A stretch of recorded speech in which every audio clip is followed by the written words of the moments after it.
로마서 8장 1절에서 11절까지 말씀입니다. 자, 제가 첫 절 읽고 그 다음 성도님들이 읽고 이렇게 교독을 하도록 하겠습니다. 1절입니다. 그러므로 이제 그리스도 예수 안에 있는 자에게는 결코 정죄함이 없나니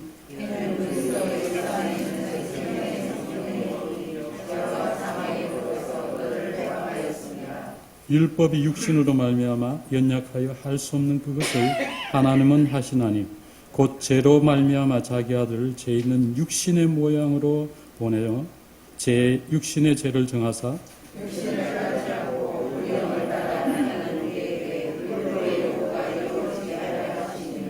육신을 따르는 자는 육신의 일을 영을 따르는 자는 영의 일을 생각하나니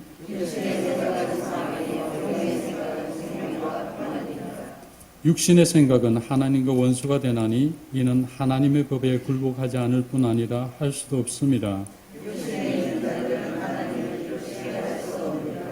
만일 너희 속에 하나님의 영이 거하시면 너희가 육신에 있지 아니하고 영에 있나니 누구든지 그리스도 영이 없으면 그리스도의 사람이 아니라.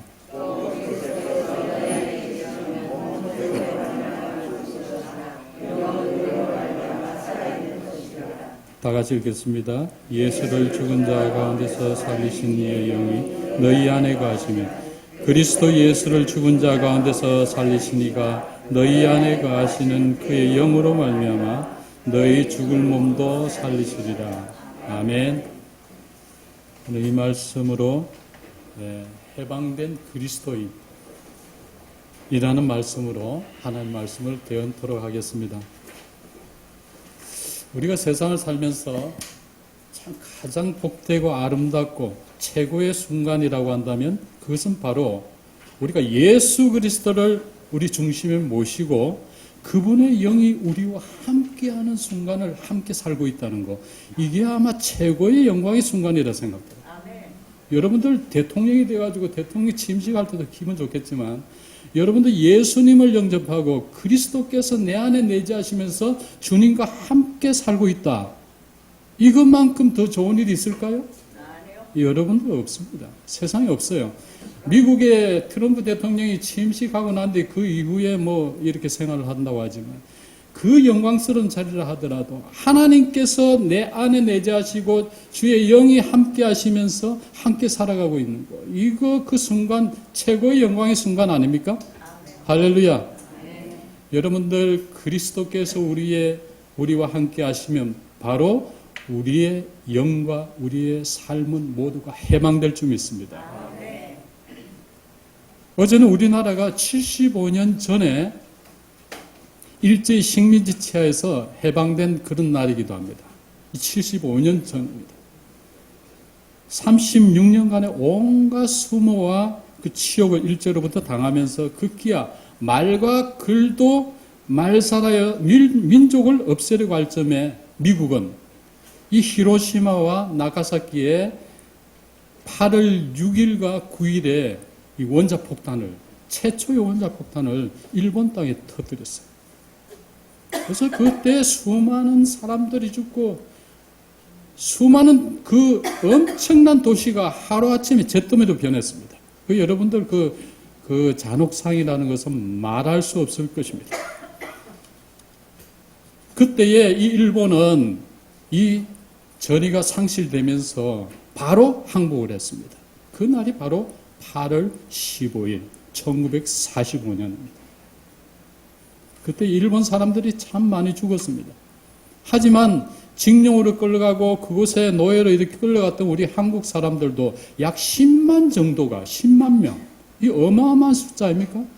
이러한 숫자가 피폭으로 죽었다고 합니다. 그러나 이러한 해방의 기쁨도 잠시 5년 후에는 어떤 일이 났습니까? 그로부터 5년이면 1950년도입니다. 어떤 일이 일어났습니까? 6.25 동란이 일어났어요. 남북한이 갈리면서 또다시 이 땅에 피비린내 나는 전쟁으로 수많은 사람들이, 거기에는 외국 사람들까지, 외국인들, 젊은이들까지 와가지고 이 땅에다가 피를 흘리고 죽음의 꼴짜기로 한반도가 만들어졌습니다. 이 땅에 그런 그 피비린내 있는 역사가 이 45년 전에, 75년 전에, 70년 전에 이렇게 있었습니다. 어쩌면 우리 인간의 역사 속에서 진정한 해방이라는 거 없습니다.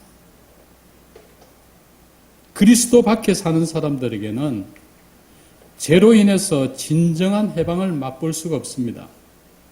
그것은 왜냐하면 사단의 종노릇을 하기 때문에 우리가 그리스도 밖에 있는 사람들은 아무리 그 즐겁고 자유롭고 하지만 그 속에는 해방이라는 게 없습니다. 진정한 해방, 진정한 자유로움, 진정한 기쁨, 그들에게는 없습니다. 그렇기 때문에 인간은 역사의 되풀이 속에서 죄의 노예로 계속적으로 바로 또 그렇게 이렇게 세월 따라 흘러가는 것이 우리의 인생입니다. 우리의 진정한 해방은 오직 그리스도 안에서만 경험할 수 있고 또한 영원한 참 해방의 기쁨을 우리가 그리스도 안에서 맛볼 수 있는 것입니다. 오늘 본문 1절과 2절 말씀 우리가 한 번 더 읽겠습니다. 본문 1절과 2절 말씀에 시작. 그러므로 이제 그리스도 예수 안에 있는 자에게는 결코 정죄함이 이는 그리스도 예수 안에 있는 생명의 성령의 법이 죄와 사망의 법에서 너를 해방하였습니다. 라고 하셨습니다. 할렐루야. 오직 그리스도 안에서 성령의 법 안에서만이 우리가 해방할 수 있다. 죄와 사망의 이 법에서 해방되어야만이 진정한 해방을 맛볼 수 있다. 할렐루야. 모든 사람은 예외 없이 죄인임을 인정해야 됩니다. 로마서 3장 23절 말씀에 모든 사람이 죄를 범하였으며 하나님의 영광에 이르지 못하더니 라고 했어요. 이 세상의 사람들은 남녀노소 빈부귀천을 막론하고 모든 사람은 죄인들인 것입니다. 어린아이라고 해서 죄가 없을까요? 이 어린아이들도 누가 가르쳐주지 않았어요. 어머니 안 가르쳤어요. 하지만 어릴 때부터 그 죄 본성이 드러납니다. 엄마가 딱 없을 때는 동생 치받고, 엄마가 없으면 동생 괴롭힐 때가 있어요. 그리고 맛있는 거 이리 나눠 먹을 때는 자기 거 빨리 먹고 동생 거 빼뜨려 먹고, 그거 저도 그랬거든요. 가만히 생각하니까 아마 다 그랬을 거예요. 왜냐하면 우리 조상 아담과 하와 이후에 들어온 죄의 유전적인 것으로 인해서 인간은 태어날 때부터 죄인인 것입니다. 그렇기 때문에 어린아이들도 교회 가서 빨리 유아 세례를 우리가 드리는 이유도 그 중에 하나가 있습니다. 하나님께서 아담과 하와에게 가죽옷을 지어 입히시고 부끄러움을 가려주었습니다. 구약의 말씀에서 보면 이 죄의 문제를 해결하기 위해서 하나님께서는 많은 선지자들과 예언자들을 통해서 바로 예수님이 이 땅에 오실 것을 계시하셨습니다. 오늘 본문 3절과 4절 말씀 우리가 다 같이 한 번 더 읽겠습니다. 본문 3절과 4절 말씀 시작. 율법이 육신으로 말미암아 연약하여 할 수 없는 그것을 하나님은 하시나니 곧 죄로 말미암아 자기 아들을 죄 있는 육신의 모양으로 보내어 육신의 죄를 정하사 육신을 따르지 않고 그 영을 따라 행하는 우리에게 율법의 요구가 이루어지게 하십니다. 할렐루야. 우리 인간 스스로는 아무리 노력해도 율법의 어떤 완벽성에 도달할 수는 없습니다. 우리 인간이 율법의 완벽성에 도달할 수 있다. 이거는 도무지 없습니다. 바울도 그랬거든요. 바울은 율법에 정통한 자입니다. 바리새인 중에 바리새인이고 이 유대교의 최고의 그런 그 학문에서 공부하고 자기를 또 지켜나가면서 그랬던 사람인데 그가 율법의 그 완벽성에 이르렀을까요? 천만에. 그러므로 세상의 어떤 행위나 그 무엇으로도 이 인간의 죄의 문제를 해결할 수 없습니다. 그래서 하나님께서는 지금으로부터 2020년 전에 바로 독생자 예수님을 오는 말씀에 뭐라고 했습니까? 3절 말씀에 사람의 모양으로 보내시고, 하나님께서 사람의 모양으로 이 땅에 예수님을 이 땅에 보내시고 십자가에 우리 죄값을 대신해서 죽게 하심으로 이 죄의 문제를 어떻게 해결하셨다? 단번에 십자가에서 해결하셨습니다. 뭐 남는 게 없어요. 예수님께서 그 이후에 어떤 그런 게 없습니다. 구원의 완벽한 완성을 십자가에서 이루셨습니다. 아무런 죄가 없으신 우리 예수님께서 인간의 모든 죄를 십자가에서 해결하셨고, 저와 여러분들이 이 예수님의 십자가의 구속의 사건이 없었다면 여전히 저와 여러분들은 죄 가운데서 참된 해방을 맛보지 못하고 영원한 지옥의 형벌의 뜨거운 고통 가운데서 당하고 있을 것입니다. 그러나 지금도 얼마나 많은 사람들이 이 죄인을 향한 예수님의 십자가의 대속의 사건을 깨닫지 못하고 믿지 못하여 여전히 죄의 노예로 수모와 고통을 당하면서 지옥의 그 절망의 길로 달려가고 있는지 알 수가 없습니다. 예수님께서는 공생의 33년간의 이 땅에서의 삶을 통해서 많은 기적과 이적을 베푸셨습니다. 눈먼 자를 뜨게 하고 병든 자를 일으키시고 죽은 자를 살리시고 바로 자신이 메시아임을 보여주셨지만, 죄로 인해서 강팍해진 사람들은 이 예수님을 십자가에 죽이는 데까지 몰고 갔습니다. 당시에 밀란을 일으키고 살인을 저지른 바라바보다도 더한 죄수로 예수님을 취급하면서 채찍에 맞으시고 가시로 엮은 면류관을 쓰시고 손과 발에 못이 박히시고 창에 옆구리를 찔리시면서 그 험한 갈보리 십자가에서 주님의 그 보배로운 피가 물을 다 쏟으셨습니다. 아무런 죄가 없는 그분께서 우리의 죄를 대신해서 십자가에서 죽으셨습니다. 이것은 무엇을 말하는 것입니까? 그만큼 우리의 인간의 죄가 얼마나 무겁고 엄중하고 무섭다는 것을 보여주는 거예요. 여러분들 십자가 형문 여러분 생각해 보세요. 예수님은 인성을 지니신 분으로서 십자가의 그 고통을 피하려고 하셨어요. 기도 중에. 그렇지만 십자가에 그 못이 박히면서 두 발에 못이 박히면서 그 세워지고 찢어지고 하는 그런 고통을 여러분들 잠시라도 생각해 보신 겁니다. 이 사건을 두고 약 예수님이 오시기 400년 전에 이사야 선지자를 통해서 하나님의 말씀을 이렇게 선포하고 있습니다. 이사야서 53장 4절에 6절 말씀을 보면, 그는 실로 우리의 질고를 지고 우리의 슬픔을 당하였거늘 우리는 생각하기를 그는 징벌을 받아 하나님께 맞으며 고난을 당한다 하였노라. 그가 찔리면 우리의 허물 때문이요 그가 상함은 우리의 죄악 때문이라. 그가 징계를 받음으로 우리는 평화를 누리고 그가 채찍에 맞음으로 우리는 나음을 받았도다.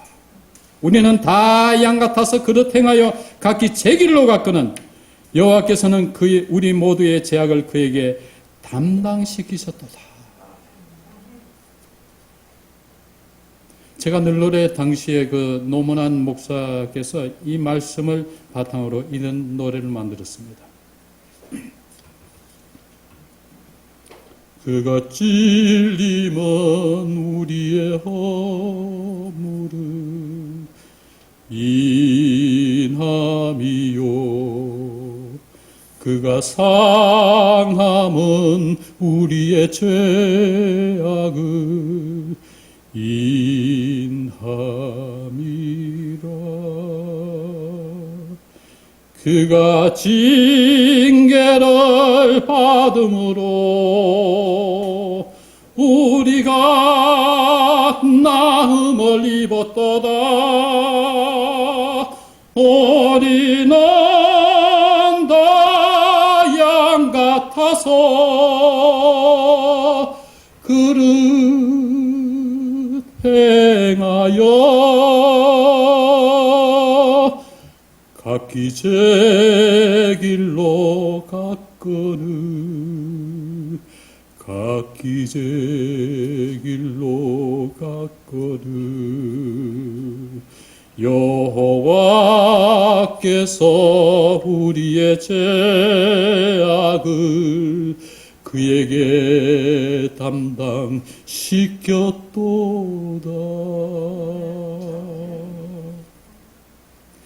이렇게 해야 하나님께서 독생자 예수님을 통해서 율법의 요구를 완벽하게 이루셨습니다. 예수님을 구주로 믿는 우리 모든 그리스도인들은 이제 죄에서 완전히 벗어나게 되었습니다. 이전의 모든 죄와 이의 모든 죄까지 단번에 하나님께서는 예수 그리스도의 십자가의 보혈의 피로 해결하셨습니다. 할렐루야. 그렇다고 해서 이제 죄를 적당히 지어도 되겠지? 이런 생각을 한다면 아마 그분은 그리스도인이 아닐 거예요. 우리가 살아가고 있는 세상 가운데 여전히 수많은 죄가 우리를 유혹하고 우리를 부지중에 죄를 범하게 할 수도 있습니다. 그럴 때마다 우리는 진실로 주님 앞에서 회개하고 속히 하나님 앞으로 돌아와야 할 것입니다. 그리고는 다시는 죄를 범치 말아야 할 것입니다. 우리 하나님은 사랑과 용서와 자비의 하나님이십니다. 그렇기 때문에 회개하고 돌아오면 그를 용서하십니다. 확실히 용서하십니다. 그러나 우리가 계속되어 그 죄를 반복하면 안 됩니다. 그는 그리스도인이 아닙니다.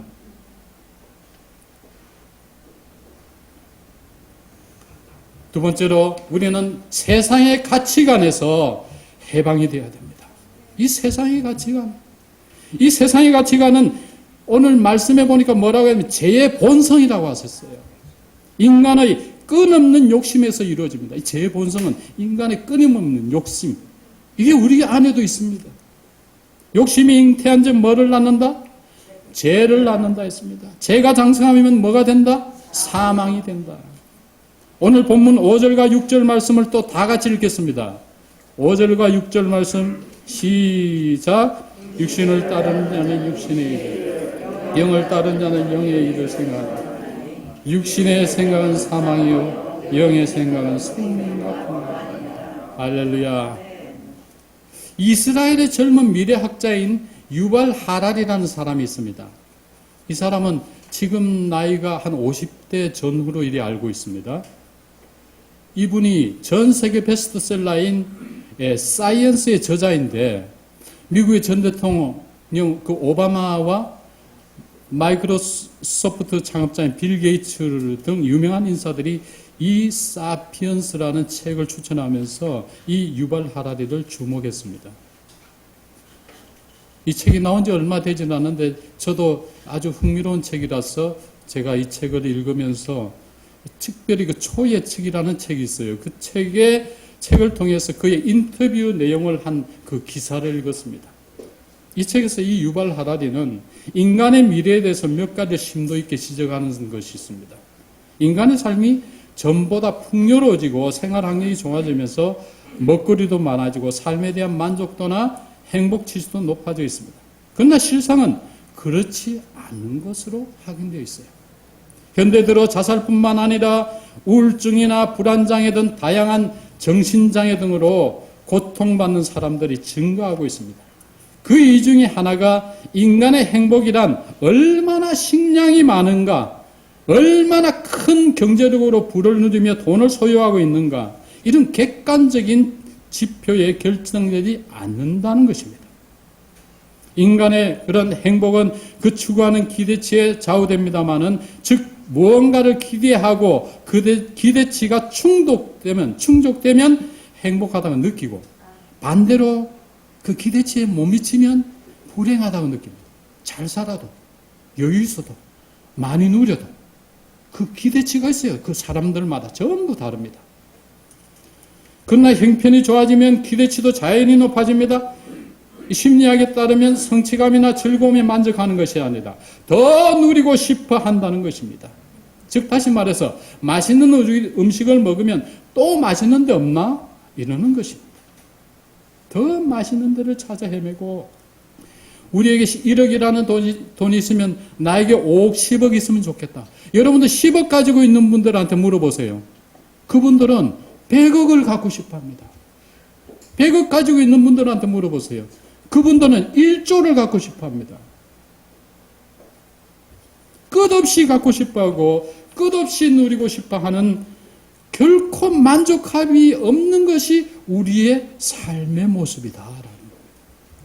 이거는 개인이나 집단도 물론이고 나라들만도 물론입니다. 지금 미소도 그렇잖아요. 미국 가서. 트럼프 같은 경우는 자기 개인 국가주의, 개인주의 그런 아주 자기는 자국주의로 막 그렇게 변합니다. 그러니까 다른 날 불안하죠.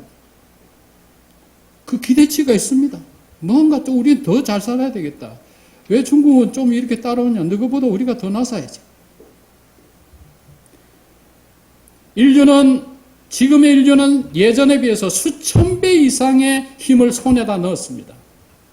화성에 스페이스X라는 그런 계획 속의 프로젝트를 통해서 탐사선을 보내고 곧 우주 여행을 하고 인간을 화성에 정착시킬 그런 계획도 하고 있어요. 그러나 지금 인간의 삶은 수천 배만큼 행복해졌을까?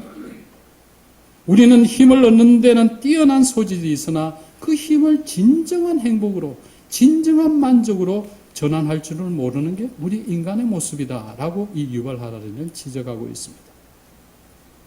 그래서 그는 향후 50년 이내에 그 예측이 그렇습니다. 향후 50년 인류의 미래에 대해서 말하는데 첫째는 핵전쟁에 대해서 언급을 하고 있습니다.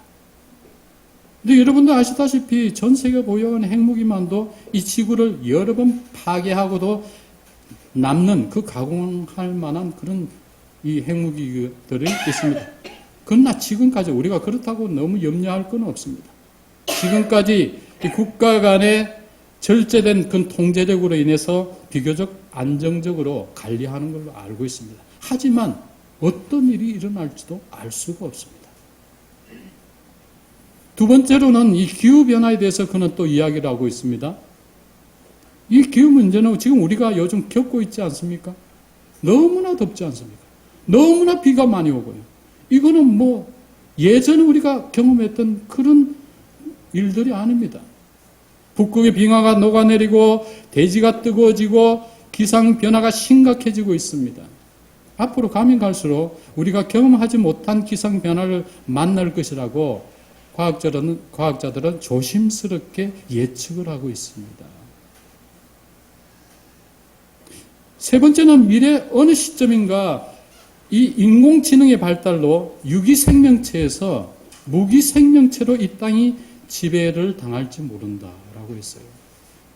이 말은 무슨 말이냐? 제가 어렸을 적에 이 로봇 영화, 로봇 만화들을 제가 참 많이 봤는데 그게 지금도 이 여러분들 영화에서 저는 영화관을 지금 안 가본 지 오래됩니다만 영화에서도 아주 뭐 이렇게 관람이 많은 게 이 로봇이라든지 어떤 인공지능에 의한 이런 미래 예측 영화 이런 것들이 아주 그런 것 같습니다.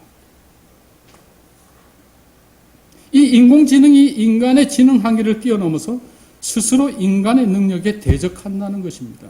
어느 시점에 가서는 우리가 만들어낸 인공지능이 인간의 어떤 지능과 인간의 어떤 시스템보다도 더 우월한 경지에 넘어서 가지고 그네들 스스로가 시스템화 해가지고 작동을 함으로 더 인간과의 대적된 그런 일이 있을지 모른다. 그래서 이런 것 때문에 어떤 인간의 윤리, 인간이나 도대체 무엇인가 하는 그런 사고를 다시 한 번 더 하면서 그들과 같이 과학자들과 협력을 해야 되지 않겠나. 지금 우리 인간들도 이 배양 기술로 인해서 줄기세포를 가지고 인간의 정자와 난자를 조작해가지고 말이죠. 그 수세대에 걸친 그런 배양 접시를 통해가지고 나중에 가장 지적인 초지능적인 인간을 배양 접시를 통해서 줄기세포를 가지고 만들 수 있다라. 여러분 상상이 됩니까? 이런 걸 과학자들은 이야기를 하고 있습니다. 앞으로 지금 얼마 후에는 이게 21세기 후반에 들어서는 이게 가능하다는 거예요. 성도 여러분, 이 모든 것이 인간을 멀리하고 세상적인 그 행복을 추구하고 하나님보다 더 높아지려고 하는 인간의 교만에 대해서 비롯된 일들입니다. 우리가 넘어서서는 안 될 선이 있습니다. 하나님께서 말씀을 통해서 우리에게 다 말씀하고 보여주고 있습니다. 하지만 인간은 인간 스스로가 하나님보다 더 높은 위치, 하나님보다 더 우월한 위치, 지금의 이 시대의 바벨을 쌓아나가고 있어요. 오늘 여러분들 본 말씀 8장 7절 말씀을 한번 읽겠습니다. 8장 7절 8절 말씀 시작. 육신의 생각은 하나님과 원수하다. 이는 하나님의 권배에 불구하게 하기 때문에 할 수도 없습니다. 육신에 있는 자들은 하나님을 기쁘시게 할 수 없습니다. 할렐루야. 여러분들 하나님 법에 굴복하면요, 하나님을 무시하고 하나님의 말씀에 벗어나면 그는 하나님을 기쁘게 하는 게 아니라 그 스스로가 자멸해 가는 겁니다. 하지만 세상 사람들은 교회를 우습게 보고 예수님 말씀을 들으면 싫어하고 세상의 즐거움과 쾌락에 빠져서 이 세상적 가치관에서 빠져가지고 하나님과 원수가 되고 이 타락의 극치를 달리고 있습니다. 야, 이렇게 좋은 세상, 이런 인간의 최첨단의 이러한 과학시대에 하나님이 무슨 필요 있냐. 웃기는 짓 하지 마라. 돈 좀 있고 권력 있고 재산이 있고 좋은 차를 타고 다니고 이름 있는 사람이면 굽신거리고 갑질하고 또 어렵게 살고 남루한 옷을 입고 없이 살면 깔보고 그런 얕보는 세상이 지금 이 시대입니다. 극과 극에 상반된 어떤 그런 세상을 우리는 살고 있습니다. 그래서 요즘 교회들마다 많은 그리스도인들이 교회를 떠나서 이 코로나 이후에 어떤 데는 30%, 40%가 교회를 떠나고 그런 데도 있다. 우리 믿음창교회 성도님들은 떠나면 안 됩니다. 할렐루야. 이렇듯 우리가 돈, 명예, 권력, 세상적 가치관, 과학 이런 것에서 우리가 세상적 가치관에서 벗어나지 못하면 여전히 우리는 진실로 해방되지 못하고 이 세상의 노예로 살아가는 것이 우리의 모습인 것입니다. 성도 여러분, 저와 여러분들은 오직 예수 그리스도 안에서 그분의 말씀만 의지하고 흔들리지 않는 믿음으로 살아야 될 것입니다. 이렇게 살 때 우리는 그리스도인들은 세상적 가치관에서 해방될 것입니다. 오늘 여러분들, 오늘 우리 교회 안에서도 이런 우리가 삶을 살아야 되지 않겠나. 오늘 영상을 통해서 한번 잠깐 보겠습니다.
영원한 해방에 대해서 말씀하고 이 말씀을 마칠까 합니다. 이 땅에 발을 붙이고 있는 동안에 우리에게는 영원한 해방이란 없습니다. 여러분들, 우리가 이 땅에 살면서 어떤 영원한 만족할 만한 최고의 해방을 맛보고 산다는 것은 없습니다. 영원한 해방은 바로 이 땅을 떠나서 우리가 하늘나라에 이르러 그토록 기대하고 사랑하던 우리 주님과 함께 영원히 그 아름다운 곳에서 비로소 승리의 계가를 부르며 영원히 주님과 함께 영생복락을 누릴 때입니다. 우리 인간은 언젠가 모두 이 땅을 떠나야 합니다. 히브리서 9장 27절에 한 번 죽는 사람에게 정하신 거에 그 후에는 심판이 있다라고 했습니다. 그리스도 안에서 진실로 해방된 사람은 정죄함을 받지 않았으므로 이미 사망에서 생명으로 옮겨졌습니다. 이게 아주 중요한데요. 저와 여러분들은 우리가 예수 그리스도를 믿음으로 말미암아서 우리는 정죄함에서 벗어나서 사망에서 생명으로 옮겨졌습니다. 우리는 이 땅을 살고 있으면서 여러분들은 지금 해방의 기쁨을 맛볼 수 있는데 그것은 바로 예수 그리스도 영이 우리 가운데 함께 하기 때문입니다. 그러면서 우리는 하나님 나라에 가서 영원한 해방을 맛보는 것입니다. 그 영원한 해방을 지금 여러분들은 또 이 시간에 또 맛보고 있는 것입니다. 이 시간에.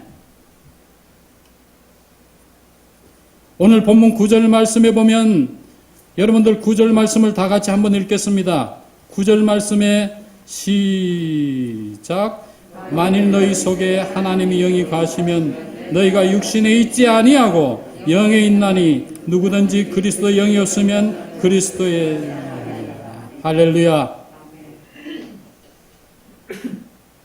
저와 여러분들은 모두가 예수 그리스도의 십자가의 보혈에 의지해서 은혜로 확실히 구원에 들어선 하나님의 자녀임을 다시 한 번 더 확인하고 다 같이 아멘 하시기 바랍니다. 아멘.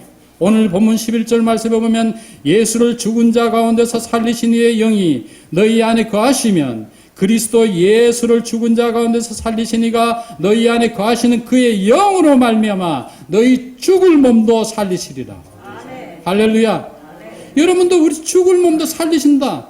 어떻게 해요? 그 증명하셨잖아요. 예수님께서 3일 만에 부활하셨습니다. 보여주시고 제자들에게 나타나셔서 사람들과 함께 하시고 부활 승천하시고 내가 다시 오마. 우리는 부활의 첫 열매인 예수님처럼 부활의 삶을 살게 되는 것입니다. 할렐루야. 또한 우리 그리스도인들에게 함께 하시는 보혜사 성령님이 이 시간도 우리 안에 내재하고 있습니다. 저와 여러분들 안에는 그리스도의 영, 즉 성령님께서 함께 하시고 계시답니다. 여러분들 어디 가나 두려울 거 없어요. 힘들 거 없어요. 여러분들보다 지가 높고 뭐 대통령이고 뭐 어디 트럼프 만나도 맞잡고 악수하면서 굴릴 거 하나 없잖아요. 여러분들, 저와 여러분들 안에 내재하시는 성령님은 어떤 분이신가 여러분들 말씀을 통해서 아시잖아요. 어떤 분이십니까? 이 우주 만물을 창조하시고 지금도 이 시간에 공기를 주시고 여러분들과 제가 살아갈 수 있는 모든 환경과 여건을 만들어 주시고 조성하신 분이 지금 여러분들과 함께하고 계십니다. 할렐루야. 우리가 두려울 게 없습니다. 사람들 앞에 당당한 이유도 여기 있는 겁니다. 하나님의 영이 함께 하시면 우리의 죽을 몸도 살리신다고 하셨어요. 할렐루야. 여러분들 죽는 게 두렵지 않습니다. 왜 그렇습니까? 주님처럼 우리는 부활의 그 영원한 그 해방된 그곳에서 주님과 함께 영생복락 함께 하시라. 성령님의 지배를 받는 사람의 생각은 오늘 말씀해 보니까 그 생명과 평강이라고 했습니다. 하나님의 영이 함께 하시니 우리 가운데 성령님께서 내재하시고 함께 하시니 우리는 생명이 안에서 꿈틀거리고 평강이 넘치고 모든 사람을 볼 때 그들을 정말 그들에게 평화의 사신으로서, 평화의 편지로서 저와 여러분들은 다가갈 수 있는 것입니다. 그렇기 때문에 우리 모든 이 그리스도인들이 누리는 이 기쁘고 복된 감사와 찬양과 감격과 이 복된 소식을 우리가 삶을 통해서, 우리가 전도를 통해서, 우리의 다가오는 그들에게 여러분들 표정과 우리의 말씀을 통해서 그들을 주님께로 인도하는 그런 저와 여러분들이 되어야 될 것입니다. 다 같이 기도하시겠습니다. 하나님 아버지, 이 마지막 때에 그리스도 안에서 진실된 해방의 기쁨을 맛보며 살아가는 삶을 주시니 감사합니다. 우리 믿음 참 성도들 어딜 가나 무엇을 하나 항상 주님의 성령께서 내자심으로 당당하게 주님께 영광 돌리고 기쁨으로 나아가는, 그리하여서 많은 주변의 사람들을 주님께로 인도하는 우리 복된 믿음찬 성도들 다 되게 인도하여 주시옵소서. 지금은 구주 예수님의 은혜와 하나님의 사랑과 성령님의 교통하심이 그리스도 안에서 진정한 해방의 기쁨을 맛보며 영원한 해방을 소망하며 살기로 작정하는 우리 모든 믿음 참 성도들의 그 가정과 하는 일과 모든 일이 지금부터 영원토록 함께 하실지어다. 아멘.